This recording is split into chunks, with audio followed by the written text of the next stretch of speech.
Good morning, comrades. You're listening to our Thursday edition of Good Morning Comrades. This is just going to be Jeff for the show, but I'm just going to really kick it to an interview with a guy I met about a month ago at the picket that took place at the UAW's parts facility in Brandon, Mississippi. This fellow named Jamaal, who was one of the union stewards for the local United Auto Workers for that facility out in Brandon, which is a small town just outside of Jackson. So I'm just going to kick it straight over to the interview with Jamaal. You can check out all of our stuff on whivfm.com/goodmorningcomrade. You can also check us out on our website, goodmorningcomrade.com. And yeah, listen up, tell me what you think.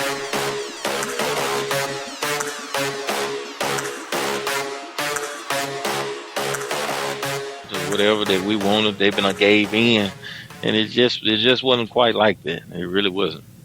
Yeah. So sounds to me like GM kind of knew what was coming, and they were ready for this whole situation. Yeah, they were prepared. I can truly say that me and the rest of my UAW brothers and sisters, especially at our facility, we had no idea that the strike would last. A month and a half. Yeah. Yes, sir. Yeah, no idea that last month and a half. No idea. That took us off guard, or completely off guard. And you got to look at it like this right here. Coming from a facility that I would say at least 80% of the employees never seen, never been through a strike. Right. Yeah. We didn't even have a clue of what needed to be done or what to do. Mm-hmm. You know, we were even scrambling trying to get our strike material and stuff together. Was that your first ever strike that you ever participated in? Yes. It was. It really was. That was my first strike. I will say this much right here. I can't say it was a great learning experience, but it was a great learning experience. And it was an experience I never forget, because also I got a chance to meet a lot of new people. Mm-hmm. You know, that just had. Hey, I will say, my friends for life behind it. Really, that's important. Mm-hmm. Yes, I mean. Because it's very good, and it was touching that a lot of people came through and gave the support that they did, you included. You know, because honestly, it was a lot of down people. It really did put some restraint on a lot of families and stuff, because some people that had trips and stuff planned and all that, going a month and a half without pay. Yeah, totally messes your whole year up, or whatever, you know. Exactly. You know, it really did. But I will say it was a much needed, you know, tool in order for us to get what we did get. Right. Yeah, absolutely. And it's really like touching that you would say that you appreciated the support that we did. I mean, we just came out for one afternoon, and we just wanted to be there to show that we stand with the working people who are just like that is the struggle, you know. I mean, the work every day is a struggle, and then, you know, standing up for yourself when it's important. That's critical. Yes, but you have to think about it. You have to think about the distance that you all came, Yeah. and the conditions that day. Now they were not perfect by no It means. was a rainy day. Exactly. So I explained this on the show before, but it was on the side of this hill, and it was raining, so there's water just rushing down the gutter the whole time. Exactly. And I got to give you all credit. Mm-hmm. No one complained. Everybody had a smile on their face. We were happy to Everybody be. was yes. Everybody, you sitting there. You were cheerful. Mm-hmm. You telling us, hey, yeah, you all don't give up. What you're doing, is very important. Yeah. Believe it or not, the whole world sees it. Mm-hmm. We need people that are more strong. And I thought to myself, I said to myself, you all are calling us strong. Look at what you all are doing. You're out here on this rainy day. It looked like a monsoon outside. It was real nasty. Exactly. I mean, nobody complained about it was too cold or Mm-hmm. it was too wet or whatever. The only thing that was said was, "Hey, don't give up on the struggle. Don't give up Yeah. on the fight." I mean, that right there, it was. I mean, you need more people. You need more people like that. You really do. And it's one of those things that there is, like, I don't know. We need all of the working people. We just need one another because we are just so much infinitely stronger when we're all united. When we're all kind of pushing, like hooked up and walking in step. When we're pushing the same stuff, there's no stopping us. Correct. I agree with you, and especially people with the passion, the way that you all had. I mean, you all kept us out there that day. I went home and I told my wife. I said, I believe I don't have the flu because of them. Because I'm serious. Because while you all was out there, you were talking and cheering us on, and we were discussing things of that nature. I didn't have time to think about it.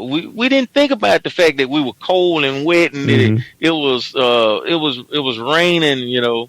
So I mean, it is what it is. You got to have that. Yeah. And the union that you all have together. I mean, you all got a union. Like I said, I would take you all and go to the halls of Congress because I know I know you all a great backbone. We'll be there with you, brother.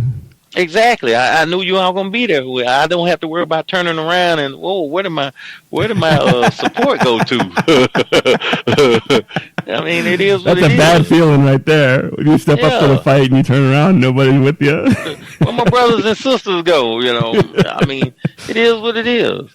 I truly want to say thank you to you and the rest of the crew. I mean, cool. That's really I appreciate really cool.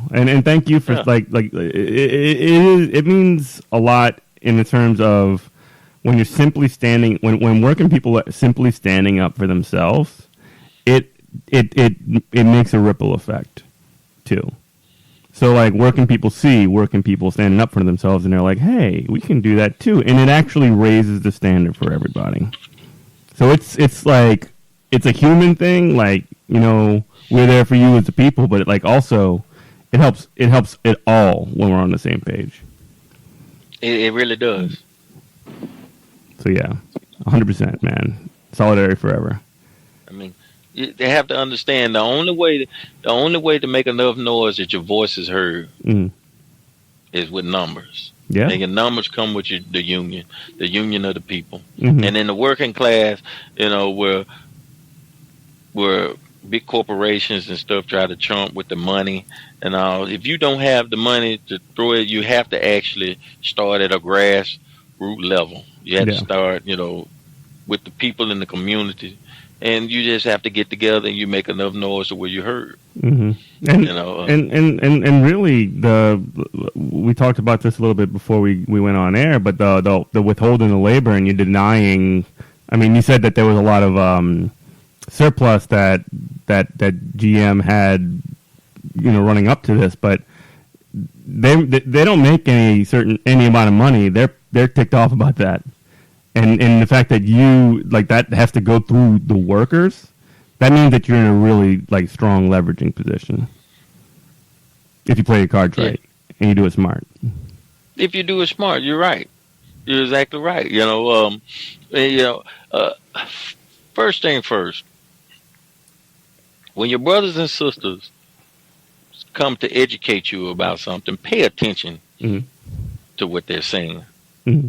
You know, I will say that um, don't don't let the company and money divide you, because in the end, you are your brothers and your sisters' keeper. Right. You know, It's they're almost gonna be the biblical, one. you know.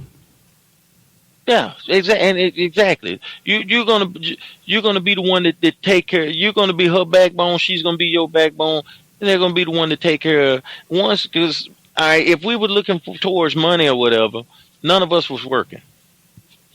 All right. Um, you had people come out bringing cans and food and drinks and hey, what do you need for your family? People who had an extra little surplus of money. Hey, is there anybody that needs this and needs that? You were your brother's keeper. You That's know, beautiful, though. That's as beautiful as it can be, you know. exactly. And these are the people that were for you in your time of need. Mm-hmm. You know, and because hey, we for a month and a half we all were without. We Mm-hmm. were without pay. It is what it is, and then that's that. So people, a strong union is worth its weight in gold. Yeah. You feel tighter with the people that you went out and went on strike with? I know you work with them every day and all the time. Do you think you feel tighter with them since the experience, or you think that at least you know them better? I'll say this: we've been back at work 2 days. Yeah. In those 2 days, I've had people come to me and tell me some stuff that I had to tell them. I said, hey, you do know I'm not a part of your family. You do know I'm not a part of your family, and I don't sit at your dinner table. They said, well, you know what, man, when we was out there on that picket line, you made it made so much sense to me when we talked and when we shared the stories and the tales that we told or whatever, that, yeah. Hey, they said, man, we pretty much, we like family now. They Oh said, man, that's don't, beautiful. yeah, don't let it change now. Well, as a matter of fact, it's funny that you asked that. A lady had just got finished saying that. She said, hey, yeah, I'm about to get ready to sell my house. I think I got to get ready to move out of it. I said, you were talking about selling that house when we were out picking. She said, yeah. And she said, now you know what? It's time I want the same group that I was picketing with to come help me. So y'all Aw. might as well come on. Yeah. Oh man, you're gonna make me cry over here. That And is such a beautiful thing. yeah, that's the truth. She just got finished telling me. Mm-hmm. I will say this much right here. Some people that I didn't really just socialize with, didn't know a whole lot about, that I work with them. Mm-hmm. Call me up now and say, hey, Jamal, normally I wouldn't tell or put anybody in my business. I haven't been back to work number 2 days. Yeah, Number it two works real days, fast, doesn't it? Yeah, it's too fast, right? You It's know too what I'm fast. saying? Just said Jamal, I'm gonna tell you about this. I'm gonna tell you. So it's funny that it's funny that you asked about bringing us closer. Yeah, and it's it's like a relationship. Mm-hmm. Once you go through something with a person, you create a bond with them. Yeah, and you understand them more. You know. Yeah, exactly. I'm no better than you. We were out off the job a month and a half. I was right there with you. It doesn't matter if you made $1 million or you made $10. Yeah. I went through the same thing you went through. Mm-hmm. Yeah. Yeah. So I can't be. I'm not any better than you. Whether you thought I was or I thought I was, we went through the same thing, the same time together. Yeah. That's a big thing, and I think about that happening, and I don't mean to be like too, disgusting about it, but like that happened all across the United States in every GM facility, at least to some extent, maybe to more, maybe, and that's, I don't know, that's a really that's super powerful to me. Just thinking about it. Matter of fact, and also, like I said, bringing us closer. Mm-hmm. In our contract, we'll receive a ratification bonus. Right. I've already spoke with the people. Hey, look here, for the people who may not qualify for something, for some money on the ratification bonus, I already got together and went, hey, what are we willing to do for the ones that was out? Yeah, there you go. You got the next step planned. I love it. Exactly, and they're coming together. God, that's beautiful. Because whether we feel like we're better or not better than the next person, they were out there with us at the same time, going through the same thing that we were going through. Yeah. So therefore, we're no better than they are. Right. And we all work together. Hey, no worse. You're exactly right. Like your fates, like all of our fates, all working people's fates are so like intertwined and locked together in this exact same way. Like y'all are obviously the people at the facility that you work at are much more directly and immediately connected. But the way that I see it is that like when we can get the working people, all of our fates are intertwined. Just there's a lot more, asterisks and stars and workarounds and towards that. But I think at the end of the day, it's just like all of us in the same pot against the people trying to get as much out of us as possible. Exactly. So, honestly, yeah, I love it. Mm-hmm. I do. I love it. Sometimes you have to go through some stuff in order to appreciate something. Yeah, and you learn every lesson the hard way. Exactly. You're exactly right. Otherwise, you don't learn it all the way. I mean, really, it's almost like it's cheating and not do it. Right. And now, okay. Another thing is, now some people know what it's like to be a brother and a sister in a union. It was new to them. Yeah. They only heard the word union. Yeah, it's abstract. Exactly. Now they see, oh, okay, all right, we together out here. This is what we are doing. This is what we are going through. If you need some services done at your house, all right, yeah. Well, I'm not. I have to do this when we go back to work. Oh, wait a minute. Wait. You might have a union brother or sister that can help you out with that now. Right. You don't have to wait. Save you some money or whatever. Because I know times is hard right now. Yeah. Okay. Yeah. That's awesome. You learn a new respect for union. And you learn a new respect for people. You know what I'm saying? Hey, you're not in this world alone. You got your union brother or sister that possibly could help you out. Mm-hmm. Yeah. Yeah, man. Yeah, it was something different. It really was. It's building community. It's building. I mean, like you said earlier, you said that you didn't realize that these people were family before, but then they suddenly are, and it's basically what it sounds like to me. People are just there, community to help one another. Yeah. Yeah, man. It's funny, man. Like I said, I've been back at work 2 days, and I've had a young lady come up to me and say, "Hey, Jamaal, you were with me out there. You ain't done with me." I said, "No." She said, "You were acting like my brother out when we was out there." I said, "I still am your brother. What you need?" Yeah. That don't end. Yeah. That doesn't go away. And no, it don't end. She said, okay then. She said, well, my real brother just tell me something anyway to get me out of state. That's hilarious. Yeah. So I said, no, I'm not going to tell you. Just tell you something to get you out of my face. You're all right. That ain't what it's about. Yeah. I do the same to my brother.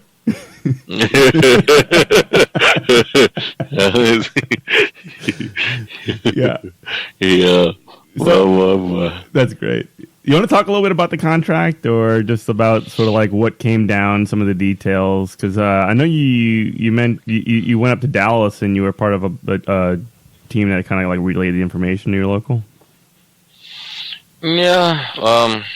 You don't have to get too much into details if you don't want Well. Oh. Well. I will say this much right here. It is it's a contract. Um. It's not what a lot of people expected. Uh. I might say this is not what I expected, to. Hmm. but um, it is something that I guess we got to carry for the next 4 years, and something that I know that we probably in the next 4 years feel like we got to do a lot of work on, and which I don't know if that'll lead to another strike, or if a lot of the details and stuff for this contract will be sent and gave to the UAW for them to try to work on along the way. Hmm. Um, you know, a lot of people felt like it was some things in the contract that would somewhat divide the union. Hmm. Felt like that the money that the ratification bonuses and stuff that were in the contract were actually overshadow the contract. Right. And people would say yes to whatever was handed out to them simply because we were off of work on strike for Hmm. a month and a half. Um, you know, it's some things in the contract that I agree with, Right. and there's some things in the contract that I don't agree with. Um, One thing I will say that I agree with, and I got the I got to praise the UAW for, is the no health care, the free health care. It didn't change. That's That's a good. plus. Oh, that healthcare program. So actually, can we talk about that a little bit as well, especially in the context of what happened during the strike? So the healthcare program in the UAW nationwide is really good, and Yes, sir. something happened with that healthcare about 3 days into the strike that caused a bit of a stir when the CEO kind of canceled healthcare for everybody, right? So can you Yes, just sir. talk a little bit about that and how that works out, and maybe how Medicare for All, so a program like that could be something that could prevent the boss from kind of having that sort of leverage on the workers?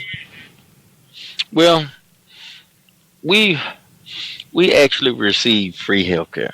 Hmm. Um, But you work for that uh, healthcare. well, yeah, we work for it. You're exactly right. And actually, brothers in previous years have fought to actually for us to receive free health care. Yeah. And one of the things that was major was they were saying that they wanted us to pay, and I don't want to quote or get it wrong, but it was I know 15 or 20% Mm. for our health care. 15 to 20% of the total cost. The cost. Yes, sir. That's a lot of money. All right, exactly. And they had given out figures or whatever. They're giving out figures of what that cost would be. And just to be honest with you, Mhm. that cost alone with your yearly wage would pretty much tear at least it'll tear into at least a third of it. Wow. So therefore, The actual cost. So what you're saying is the actual cost of health. I don't mean to interrupt, but you mean the actual cost of healthcare would be a 1/3 of what Well, your it- salary as a worker at GM would be. yeah, because the way they explained it, to us, I mean, say from like a family plan, or whatever, you would be getting off of. I don't want to get it wrong. I really don't. But a family plan, you probably would get off of anywhere in the neighborhood of $1,100 or more dollars a month. That is a ton of money. Exactly. That's more than rent. And that's going from a person that actually pays zero right for health care. So I mean, now and you're talking no copay, nothing for prescriptions, none of that stuff. Well, no, we actually have a copay. We have a copay, but it's not high. It's not high. I want to say our copay is it's either $25 or $50. Yeah. Okay. All right, and we have a little minimum copay for prescription, and in which I have to praise the UAW brothers and sisters for what they negotiated in the past. It's lovely. You know, my buddy, when I first came into the General Motors, he said, "Hey man, you can have brain surgery for $100." Hey, that sounds. I mean, I might need a new brain, so there you go. Exactly. You know, he used to say, and I used to just look at him like, okay, then you just talking. But I mean, he pretty much wasn't lying. You know. Cool. Exactly. So to go from something like that to having to pay. Yeah. I mean, a percentage. Exactly, a percentage. You're gonna shake up your whole employee labor base because the company is something different. They do pay for theirs. Yeah. On management side. So and in terms of like so I think a lot about the way that the CEO of General Motors sort of decided that healthcare was just not going to happen during the strike. You have to get COBRA, which is like a 20% markup on each paycheck or whatever. Or 20% more you have to pay 20% more at the cost at the point of service or something like that. So either way, the union has to take on that amount, and also it tells you that the boss, the owner, or in this case the CEO of GM can just decide, you don't have health care anymore because we're out of contract and we're not doing this and you're on strike. And I guess, how would a program like Medicare for All or something along those lines, about what like Bernie Sanders is pushing forward, how would that change the game in this scenario? Okay, then you're talking about why we was on the strike? No, I'm talking specifically about like Medicare for All, and how could that change the game in terms of how the boss can control your healthcare situation? Well, you said medical care for all. Yeah, universal health care at the point of service, free for everybody. Oh, well, let's see. How can I put this? You remember when they did the Affordable Care Act? Yeah. All right. When they did Affordable Care Act, it actually before then, you know what I'm saying, temporary employees, whatever, didn't receive health care. They had nothing. They had nothing. All right. Up under that act or whatever, it's somewhat forced all companies or whatever, whether you're a temporary employee, as long as you make your 90 days and stuff, right, you receive some type of health care benefit. Right, based on the nature of the size of the business, because it's got X number of employees, right? Correct. All right. Well, that took care of General Motors and temporaries and stuff. But I guess if we did universal, like you take the boss out of the scenario, and take the boss out of this the scenario, and universal health care. Well, that right there is a hard one because of how General Motors is actually set up, and I don't know this right here to be true. With Blue Cross, because we have Blue Cross Blue Shield of Michigan, and at one point in time, General Motors was considered to to make well, how can I put it? General Motors, the only company or entity that made more money than General Motors at one point in time was the only one was the IRS. All right, exactly. Because at one point in time, General Motors had 70% of the car market with Pontiac, Buick, Oldsmobile, Saturn. You know, a lot of power. A lot of power, exactly. Now, okay, and their healthcare. Like I said, I don't know this to be true. It's just how it was told to me. And the healthcare, like Blue Cross Blue Shield, General Motors could actually pretty much. It's like they gave healthcare, but they own their own entity to give healthcare. Right, they own Blue Cross because they had so much market share or whatever. Right, it's exactly. It's almost like, let's see.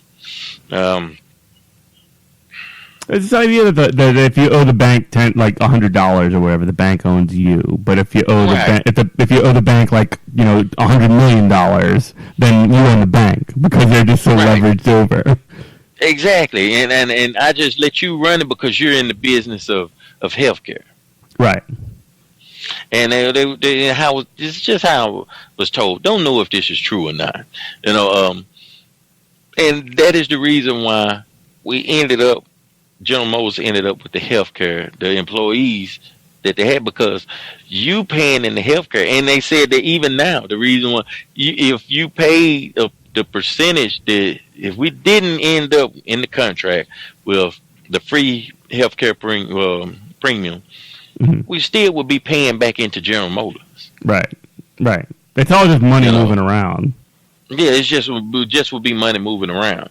So a thing of universal healthcare, we still, I guess we still be operating, or whatever, up under a government sanctioned Blue Cross Blue Shield of Michigan that would still be pretty much operated by General Motors or whatever. Yeah. I guess. The difference of what I see is that they don't have, like, if it is a government-run program and it's not contracted out in any kind of way, which is critical, they wouldn't have the profit motive that a lot of these companies have, right? Right, they wouldn't. But see, like take Canada for an example. All right, Canada operates like somewhat universal healthcare. Yeah, quasi. Like they had like the British NHS type system. Yeah, but doesn't operate on the triage system, and that's where the problem come in with it. All right, if you were a person that needs a person that needs a heart that's 55 years old versus a 20-year-old that needs a heart. Right. 20 how do you decide? Right. How you decide? Well, okay then. According to them, well, we give the heart to the 20-year-old because the 20-year-old, you know what I'm saying, in the scheme of things, a lifespan, he has more years. He has more durable years. So the 20, we just give it to the 20-year-old, and the 55-year-old, we'll just shit out of luck. Shit out of luck, and we'll make the quality of life. Yeah, exactly. We'll give him a more quality of life. Which you come out of doctor, you know what I'm saying, every week instead of every month. You know what I'm saying. And we'll just check up on you. Yeah. Man, and that's that. That ain't what I'm shooting for. By the way, I ain't for that. I want everybody to live good. Exactly. Then on top of that, that would universal, and which I would love the idea of universal healthcare. But then you do have your middle class, blue collar, versus working your people. Exactly, versus your upper class, white collar. Okay, all right. How would you fight that? I mean, my sort of approach is essentially to bring create a flattening as so much as possible among those classes, so that everybody is as equal as can possibly be. But I mean, in terms of materially making that happen, I think that programs like Medicare for All can at least establish the fact that like healthcare is something that every single person, no matter how you are, how old you are, no matter what background you're from, race, color, creed, etc. Everybody needs healthcare. Period. The end. Exactly. And I think that's. I think it's a potentially uniting opportunity for working people to push for a program like that. Correct. Because it's six in one hand, half a dozen in the other. But it's good Christian principles. You know what I'm saying? That you want everybody to be safe. And it shouldn't cost. It shouldn't cost, and it shouldn't cost. Cost shouldn't be the problem. Let's see. Accessibility shouldn't be the problem. Nothing, but it's just some things that you got to look into in order for it to work. Right. What needs? Yeah. But the important thing, and regardless of like, even if it is a like whatever the system looks like, is that the interest is that you're actually interested in taking care of the people, and not anything else. Exactly. And if you can find a way to maximize the interest in taking care of the people over like anything, for example, profit, then I think that you have a system that can essentially be oriented towards that. And even if it's for like nefarious, not nefarious reasons, but it's like contradictory or whatever reasons, like if that's a way to build power among working people and that's your agenda, then if Medicare for All or a program like that makes that more of a reality, then that's a good program, materially speaking. Right. It is. Mm. So I don't know. Yeah, let's change subjects a little bit. So I guess one of the things that I think is really interesting. So the work that you do on the shop floor every day is really interesting to me, because we talked a little bit about this when we were at the picket. So what is your job on the floor? What do you do on a day-to-day? I'm actually the union representative, or union steward, if you want to call it. Day-to-day labor disputes and operation. I am paid by the company to oversee supervisors and management to make sure that they're abiding by the contract. I love that. And, that's great. Yeah, and to be honest with you, they try to break it. They try to break it every 30 minutes. Okay. How do they try to break it? Man, issues, Doc, that we have in our contract, a person is only required to work 10-hour days. No matter what. After 10 hours, that's a long day. Exactly. And after 10 hours, they're allowed to go home or whatever. And then the same thing goes for temporary employees. They'll tell the temp, "Hey, I need you to stay here 12 hours." Well, no, you already know it in the contract. This is what the contract say. You can only you only work a man 10 hours.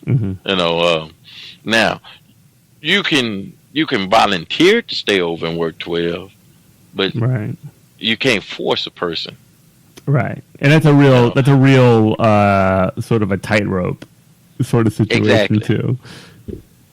Exactly. We'll normally have seniority issues. I'm gonna be honestly. The seniority management trying to break seniority. Older gentleman or older lady, whatever. Some of them can move at the pace of an 18 or 19-year-old. Some of them actually move at the pace of a older gentleman or older lady. No shame in that. No shame in that at all. Right, no shame in it at all. Okay, then well, management wants to violate their seniority on the job. Okay, I need a person on that job that can move at this rate because I want this right here to be done at 7 o'clock or whatever. Mm-hmm. Well, you can't violate that person's seniority, and you know that, and that's that person's job. Due to the seniority, they have the right to pick the job. You don't have the right to deter them from working on that Correct. job. And how you come down on that kind of decision really reflects what side of the argument that you're starting on, right? So a management perspective is that, well, you're trying to maximize output, and so you don't really care about the workers themselves. I mean, insofar as that you can get the most out of them, you do. But on the worker side, you want to basically, build these, institutions of respect, and the only way that you can even justify working them around is through the management perspective. Exactly, and to show you just how management actually would try to, in a instance like that, whatever. And I have to explain it to a lot of young people, and just be honest with you. You have to tell them this is a job is a marathon. It's not a sprint. Yeah, that's true. Boy, God, that's true. Yeah, you take off jogging and you pace yourself. You don't run wide open. As a former distance runner, that is so true. Exactly. Okay, then. Right. Well, you know then. Then on top of that, I mean, a person coming in realize now if you've been here a year or two, you're a seniority employee, your union brother and sister. You do not have to try to outwork the next man to prove a point to management. Right. Very short-term oriented. Hey, man. And, hey, look here. Mr. Joe is 55 years old. I'm going to show you I can do 3 times the work he's doing or whatever. All right. And, honestly, how management will play. And I have to, like I say, I have to get with management on every angle and every level. Respect the game, right? Right. Because if it's a dispute amongst union brothers and sisters, I tell management, hey, wait a minute, before you all get involved, because when management get involved, it's discipline. Right. They just, hey, I suspend this person, I suspend that person. Right. My job is negative. Exactly. My job is to explain to management that, hey, look here, we're going to keep everybody inside the building. If you send 2 people home, that's 2 people that you need to do some work. Correct? Mm-hmm. It's 2 you'll be 2 bodies down. So tomorrow you'll be looking for 2 bodies to fill in there. Keep them inside the building. Call me, and I'll talk to them. Yeah. And my conversation to them is going to be, hey, look here. We're all adults. We got a job to do. Right. You might have issues with him or her, or she might have issues with you. But while we're at work, we work. We're gonna be working. I don't care if I'm fighting mad at you. We're gonna be working with one another for possibly 5, 10, 15, 20, 30 years until we retire. Right. So I got to make work comfortable, fun, so those years and days and weeks will pass by. So we got to resolve this issue. Whatever you don't like about this person or whatever, you talk to them about it or whatever, and we move on. We gotta exist in the same world. Yeah, exactly. I tell management, before you all try to resolve an issue amongst my UAW brothers and sisters, give me a phone call so I can talk to them first, and we can resolve it. And it is really important that it's such a clear line as to who you represent in terms of you represent the workers, and then the management represents the interests of management. That's not actually I don't know. It's good that line's there, and it's very clear, I find. Exactly. Well, the thing is, I got a fundamental principle. Yeah. All right. If we were all rich, we wouldn't be here. Right, you wouldn't work. So, right, we wouldn't have to work. But since we all work together, we all need money. Okay? We all are family. Even though you're management. They're there every day. They're the brother-in-law that you gotta deal with, you know. Thank you. There you go. That's the perfect way. You know what I'm saying? You know, I got my brothers and sisters, but you're right. You a brother-in-law. I don't. You got the in-law. In-law. Right. It's important. I don't necessarily care for my brother-in-law or my sister-in-law, but I'm gonna tolerate you. Yeah. Because I got to see you for the next 5, 10, 15, 20 years. Yeah. Yeah. I mean, look. I mean, these are people that you have to work with every single day, too. Exactly. So we all have to take care of one another. In some sense, yeah. Of course. Exactly. Yeah. You know, I don't want to see you, no matter how much I don't like you, I don't want to see your family, you losing anything or your materials or whatever at your home being taken or whatever. You shouldn't want to see that for me. And we don't want to see that for the workforce. Yeah. You know, and I'm going to be honest with you. That's daily. Daily. Yeah. Like I said, I've been back to work 2 days. If I could write down everything I've been through in these 2 days, I mean, you'd be like, hey, do me a favor, man. Just put your application in somewhere else and go to work. It's too much. It's too much. I'm serious. It's too much. Well, man, that's cool. Well, and I figured we could just for the last couple of minutes, just talk about some fun stuff. Okay. So you're a car guy, right? Yes, sir. You and your dad. We talked a little bit about this at the when we met. But like, so what do you do in terms of cars? Do you race, or you have friends that race, or any of this stuff like that? Doc, I race and I chase cars. I do both of them, man. You chase? Yes, sir. I chase, cars, man. Love to try to hunt down old vehicles, man. Yeah. Let's see. Man, you know, people call them a barn find, but I'm gonna be honest with you, that's like a needle in a haystack, man. But a barn find? Yeah, barn finds is like when you find a super rare car with low miles, still intact, like let's just say for instance like a Dodge Daytona or something like that with a Hemi in it or whatever. Something that's worth $500,000, you know, and you get it for $2,500 and you leave that smiling because it was in somebody's barn that they left it, you know. I had an uncle who had like old Fords, and he would just like hit like a Model A and stuff like that. And guess where he kept them? In his damn barn. In the barn. See, that's what I'm saying. That's a barn find. You know. And I'm gonna be honest with you. I hate to say it like this. Most of the time, the husband had the cars in the barn. Yeah, he died. He cherished them. Exactly. He collected them, and the wife. You know what I'm saying? Well, you know. My husband kept those old cars in the barn, you know what I'm saying? I will sell them, and you go out there and you be like, oh, my God, I hit the gold mine. You know what I'm saying? For real, I'm a 49er. I got to ask my Aunt D what she did with those cars after Uncle Winfrey died. Yeah, you need to ask her what you did with them. I'm serious, man. And that's why I say I chase. Now, you chase those kind. You know what I'm saying? The racing, it is what it is, you know. Tell me about the racing, man. I love it. Man, racing is what it is, man. Is there money involved? Oh, yes, sir, there's money involved, man. Matter of fact, I was supposed to actually go to Florida this weekend, and I didn't, to pick up the race car with my buddy, and he went and cussed me out the whole way back. But I will say this much right here, man. What kind of car? It was some Mustang, man.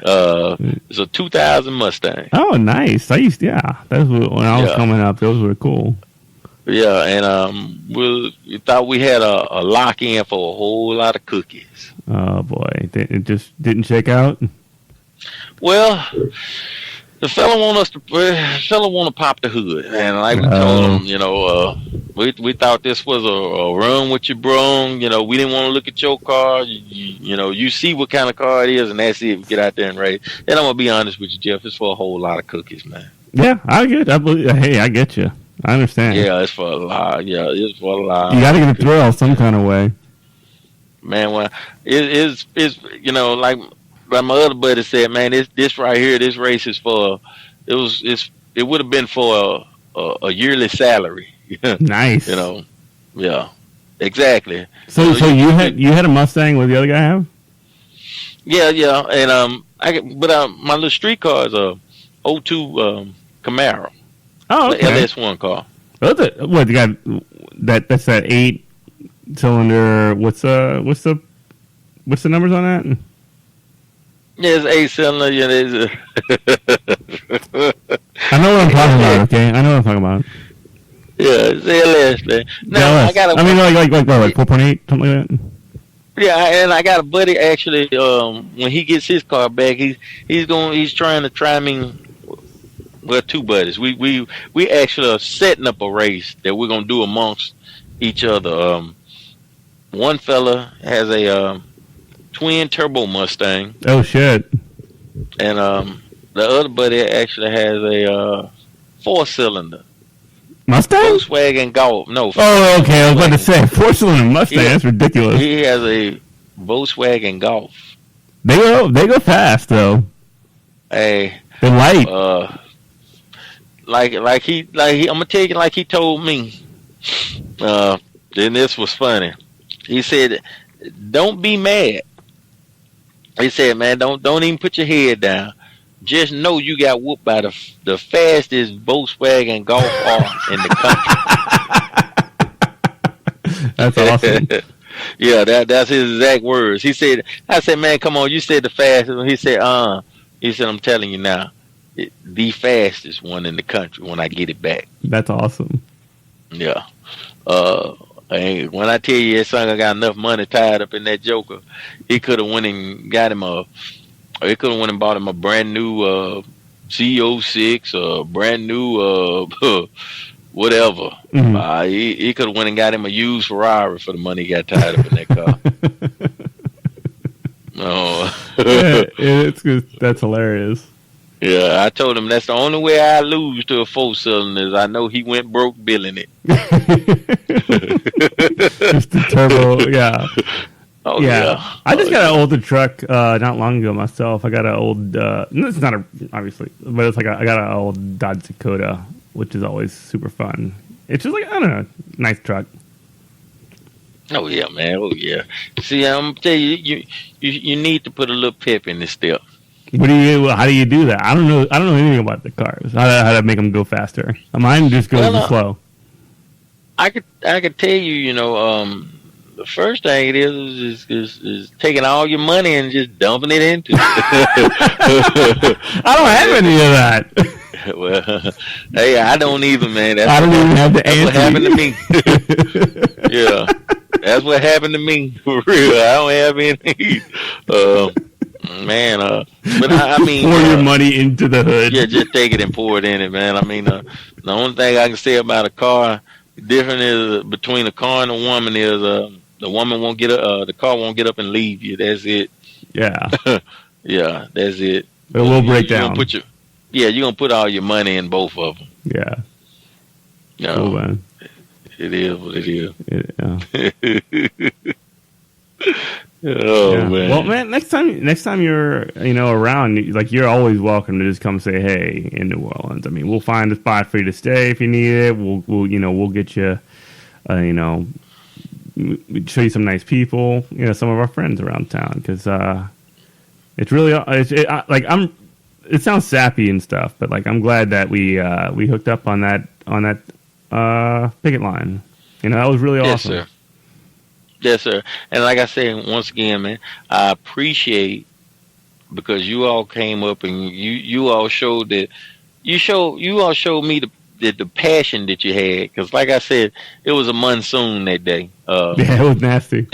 Yeah. Plus, it was cold. Mm-hmm. I didn't complain.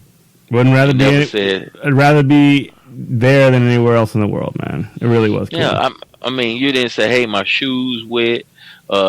Hey, I'm completely wet. I'm cold. Nothing. The only thing you all said, man, what y'all doing it for a good cause and keep the faith. It's the truth, though. It is the truth. It's the truest thing there is. Like we're here. Like we went there because like y'all inspired us. So it's almost like this synergistic effect of like mutual, just I don't know, appreciate. It sounds like so dorky, but like a mutual navel gazing sort of thing. And I think that when people show support for one another, like it does have that kind of ping pong effect. It did. It did. I mean, honestly,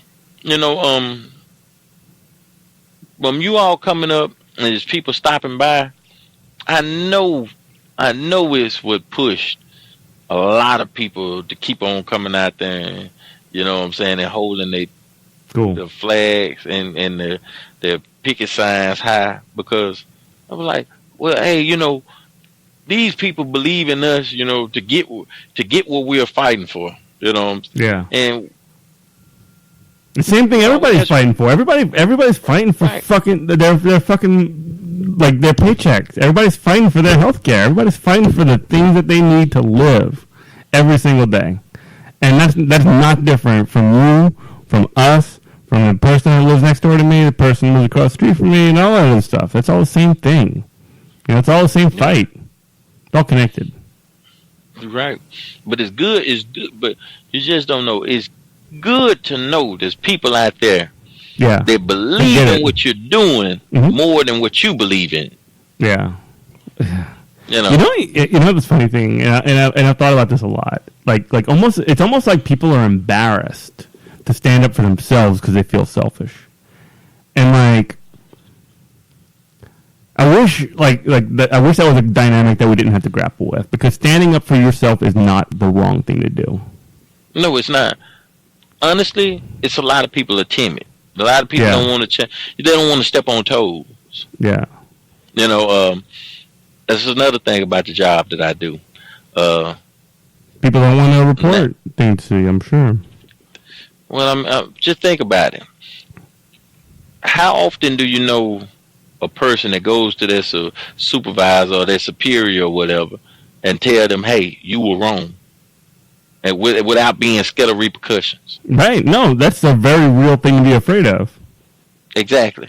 Another thing is, how often do you know a person that, doing this job, they will go down there, just walk by, what I'm saying, I just see a team of management of 5 and speak to them and, hey, how your day is going and all the above.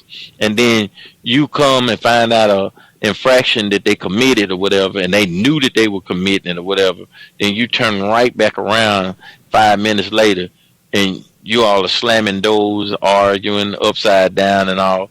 And then after they correct that within 30 minutes, turn around, go right back down there and speak to them again like it's nothing. It's so many ups and downs. Yeah. And there's always this ever pressing dynamic of they are the ones that give you your paycheck, so they're the ones that sort of like are owed whatever.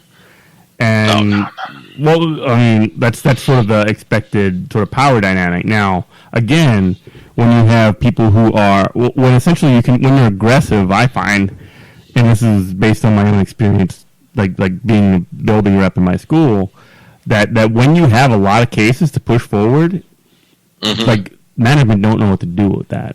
They don't know how to deal with it because there's actually something that they have to contend with. The fiat that they're pushing is not flying. I don't know.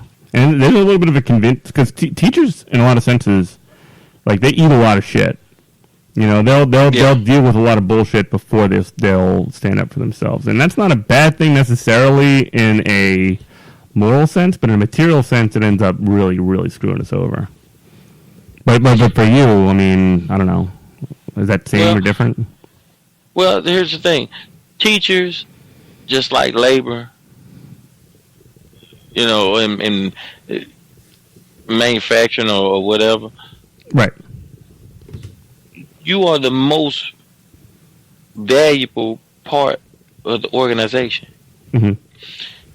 If teachers decide to do a bad job, then the kids are the product. Mm-hmm. The bad product. Right. No teacher would decide to do that.